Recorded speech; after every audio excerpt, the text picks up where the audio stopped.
Hello students, आपने इस video के थंबनेल से ये जान लिया होगा कि मैं आपसे किस बारे में बात करना चाहता हूँ, किस बारे में अपने व्यूज़ शेयर करना चाहता हूँ।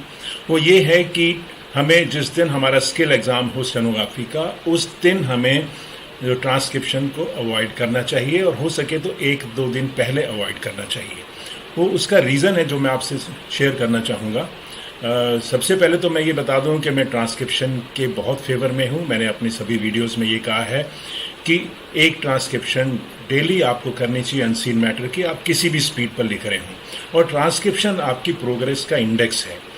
और ये भी आप जानते हैं कि सर चंद्रा जी ने अपनी मैगजीन में भी कहा हुआ है कि it is a life line of stenographer. वो अपना एक दिन खाना छोड़ दे तो चलेगा, लेकिन उसको अपनी ट्रांसक्रिप्शन को नहीं छोड़ना चाहिए। तो इस तरह की प्रायोरिटी अगर हम ट्रांसक्रिप्शन को देंगे तो हम अपने जो स्टेनोग्राफी है उसमें इम्प्रूवमेंट ला सकते हैं।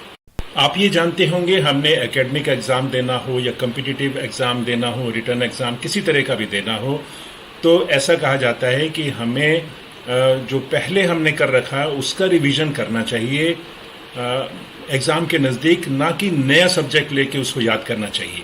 जो हमने पहले पढ़ रखे हैं उनको अगर हम रिवाइज़ करेंगे तो हमारे दिमाग में पक्के हो जाएंगे। लेकिन अगर हम एग्ज़ाम के नज़दीक नए टॉपिक को लेके करेंगे तो वो हमारे काम नहीं आएगा, बल्कि जो हमने कर रखे हैं उस पर हम ध्यान नहीं दे पाएंगे। सिमिलरली रीज़न स्टेनोग्राफी के साथ भी यही है। अगर आप सपोज आपने एक दिन पहले या सेम डे जिस दिन आपका स्किल एग्ज़ाम है आपने कोई ट्रांसक्रिप्शन की, अब किसी तरह से किसी रीज़न से आपका वो ठीक नहीं हो पाई और परफॉर्मेंस आपकी अप टू द मार्क नहीं आई, तो आप नेचुरली डीमोरलाइज हो जाएंगे और हो सकता है उस चीज़ का इम्पैक्ट आपके स्किल जो नेक्स्ट डे होना है उस पर पड़े। तो मैंने हमेशा यही कहा है कि हमें जो भी 1-2 या 3 दिन, मैक्सिमम 2 दिन कह सकते हैं, एक दिन जिस दिन एग्ज़ाम है उससे 2 दिन पहले हमें जितने भी हमने वर्ड्स किए हैं, जो हमने रजिस्टर बना रखा है जिसमें भी हमने आउटलाइंस नोट की हैं, वर्ड्स नोट किए हैं, मीनिंग्स नोट किए हैं, हो सकता है फ्रेजेस नोट्स किए हों और वो हमें करने चाहिए, अगर नहीं किए तो उनको हमें रिवाइज करना है। ताकि वैसे तो पीरियोडिकली उनको रिवाइज करना ही है, लेकिन एग्ज़ाम के नज़दीक जब हम उनको रिवाइज करते हैं तो हमारे दिमाग में वो और पक्के हो जाते हैं।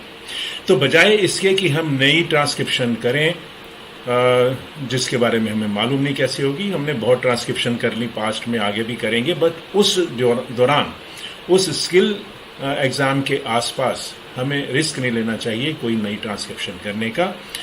और हमारा जो टाइम है हम उस पर दें कि हमने जो पास्ट में ट्रांसक्रिप्शन की हैं उसमें हमारी किस तरह की मिस्टेक्स आती रही हैं और हम उनको कैसे अवॉइड कर सकते हैं। अगर आपकी सपोज सिंगुलर प्लूरल की मिस्टेक्स हैं तो नेचुरली आप कॉन्शियस हो जाएंगे। अगर आपकी लाइन मिस होती है तो उस पर आपको ध्यान देना है कि ऐसी चीज़ ना हो।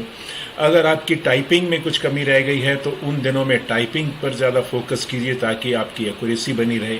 तो इन चीज़ों पे हमें अपना ध्यान देना है, ना कि ट्रांसक्रिप्शन नहीं करके हम अपने आप को और उलझा लें।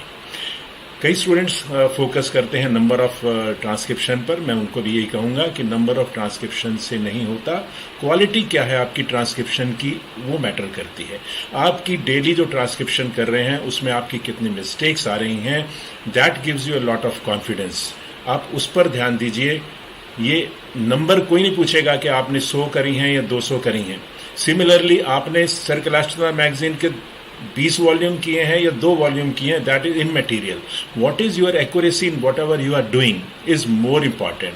तो this is what I wanted to convey in this video. Skill के एग्जाम के दिन हमें अपना कूल मेंटेन करना चाहिए और 1-2 दिन पहले आप जो भी रिवीजन करना है कर लीजिए।